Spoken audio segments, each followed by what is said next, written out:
সূৰ্যদেৱক জল দিওঁতে এই তিনিটা ভুল আপুনি কেতিয়াও নকৰিব। নহ'লে আপোনাৰ জীৱনত আহিব পাৰে দৰিদ্ৰতা, অশান্তি আৰু অসুখ। নম্বৰ 1, সূৰ্যদেৱক জল দিওঁতে আপুনি চেণ্ডেল পিন্ধি জল নিদিব। এনেকুৱা কৰিলে আপুনি সূৰ্যদেৱক অপমান কৰাৰ দৰে হয়।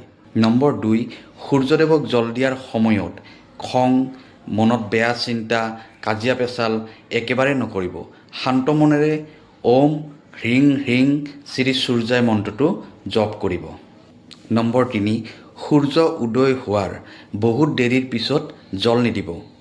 সূৰ্য উদয় হোৱাৰ লগে লগে জল অৰ্পণ কৰিব পাৰিলে বহুত শুভ বুলি ধৰা হয়।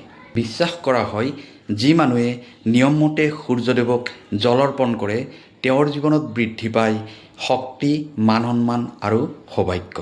প্ৰিয় দৰ্শক, যদি আপোনাৰ ব্যক্তিগতভাৱে যিকোনো সমস্যা হৈ আছে তেনেহ'লে ভিডিঅ'ৰ স্ক্ৰীণত দিয়া নাম্বাৰত আমাক যোগাযোগ কৰিব।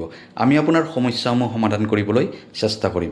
ভিডিঅ'টো শ্বেয়াৰ কৰি দিব আৰু কমেণ্টত লিখিব জয় সূৰ্যদেৱ।